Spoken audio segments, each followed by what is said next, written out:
नमस्कार विद्यार्थी मित्रांनो, आपल्या चॅनलवरती तुमचे सर्वांचे मनापासून स्वागत आहे. तर आज आपण शिकणार आहोत शूल्सचा उपयोग.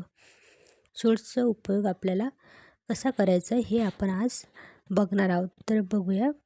फर्स्ट आहे, शूल्सचा उपयोग सामान्यपणे सौम्य सल्ला सांगण्यासाठी केला जातो. सौम्य म्हणजे एकदम सॉफ्ट किंवा आरामात. शूल्सचा उपयोग आपण कशासाठी करतो? सौम्य सल्ला सांगण्यासाठी केला जातो. तर ऑट टूचा नैतिक बंधनासाठी वापरतात. मस्टमधून बोलणाऱ्याचा आग्रह समजतो, तर हॅव टूमधून बाह्य बंधन समजते. आता काय सांगितलं की मस्ट जे आहे त्याच्यामधून बोलणाऱ्याचा आग्रह समजतो. आपण एखाद्या गोष्टीसाठी आग्रह करतो ते मस्टमधून आपल्याला समजतं आणि हॅव टूमधून बाह्य बंधन समजते. तर उदाहरणामधून समजून घेऊया. You should study hard. आता इथे आपण शूड वापरलं आहे की यू शूड स्टडी हार्ड. तर हे आपण कशासाठी वापरलं आहे की शूडचा उपयोग आपल्या सौम्य सल्ला सांगण्यासाठी केला आहे. सेकंडमध्ये बघूया आपण.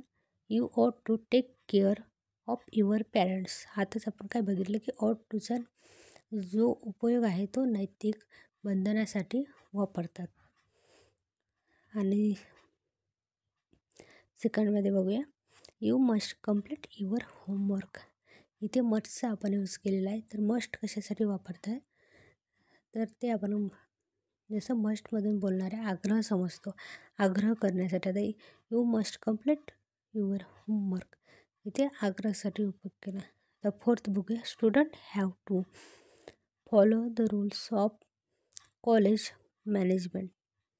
आता इथे आपण काय यूज केलं? स्टुडंट्स हॅव टूचा वापर केला. ह्या कशासाठी आपण केला? बाह्य बंधनासाठी आपण इथे हॅव टूचा उपयोग आपण केलेला आहे. सेकंड बघूया. शूल्ड हा शॉलचा भूतकाळ आहे. शूल्ड हा कशाचा भूतकाळ आहे? तर शॉलचा हा भूतकाळ आहे. भूतकाळ म्हणून होऊन गेलेला काळ. भूतकाळ म्हणजे काय? होऊन गेलेला काळ.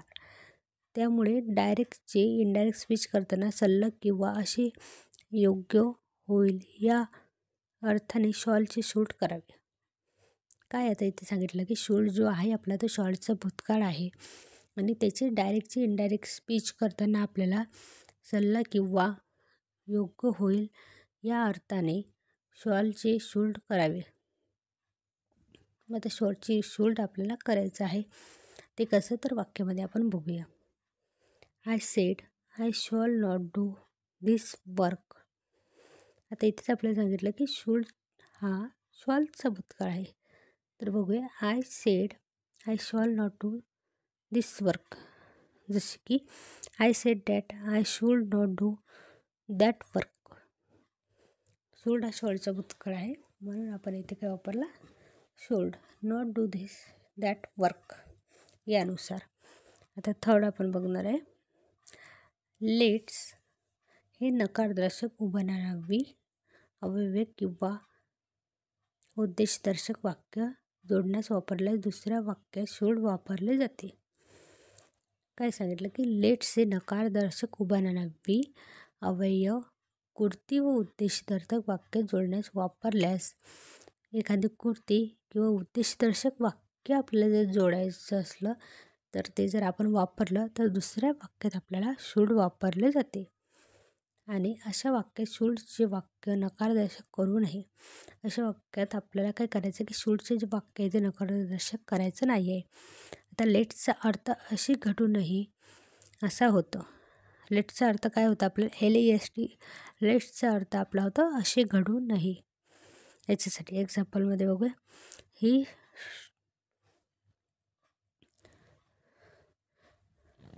आता एक्झाम्पलमध्ये बघूया. He studied hard लेस्ट he should fail. He studied hard let's he work fail यानुसार. आता फोर्थ आपण बघूया. काही प्रसंगी शुड ऐवजी हॅड बेटर वापरले जाते. काही प्रसंग असतात तिथे आपल्याला काय शुड ऐवजी हॅड बेटर वापरावं लागतं. तर ते कसं?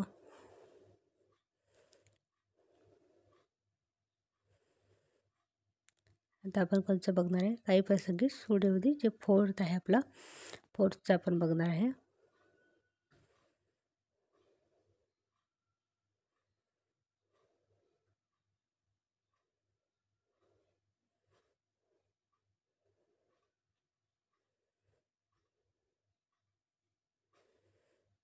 दोन मिनिट. आता आपण बघूया वाक्यामध्ये की कसं सूडऐवजी आपल्याला जे आहे ते ॲड बेटर यूज करायचं आहे ते. फर्स्टमध्ये you should consult a doctor, यानुसार you had better consult a doctor, यानुसार आपल्याला शूडऐवजी हॅड बेटर वापरले जाते काही प्रसंगी, म्हणजे काही वेळेमध्ये. फिफ्थ नंबरचं जे आहे ते बघूया. असे करायला पाहिजे होते, जसे आपण केव्हा बोलतो ना की आपण हे करायला पाहिजे होतं, ते करायला पाहिजे होतं, असं करायला पाहिजे होतं. या अर्थाने जर S plus should plus have plus V3 अशी रचना केल्याचे भूतकाळातील कर्तव्य दर्शविते. अशी जर रचना आपण केली, जशी S plus should plus have plus V3 अशी जर रचना आपण केली तर भूतकाळातील कर्तव्य हे दर्शवते. एक्झाम्पलमध्ये बघूया कसं. I should have brought an umbrella, यानुसार आपल्याला वाक्य आपलं तयार होते. तर आता आपण बघितले शूडचा वापर किंवा उपयोग कसा होतो हे. तुम्ही आपला व्हिडिओ शेवटपर्यंत बघितला त्याबद्दल तुमचे धन्यवाद. आणि आपल्या चॅनलला लाईक, शेअर आणि सबस्क्राईब नक्की करा. असेच नवीन व्हिडिओ तुम्हाला आपल्या चॅनलवरती बघायला मिळतील. धन्यवाद.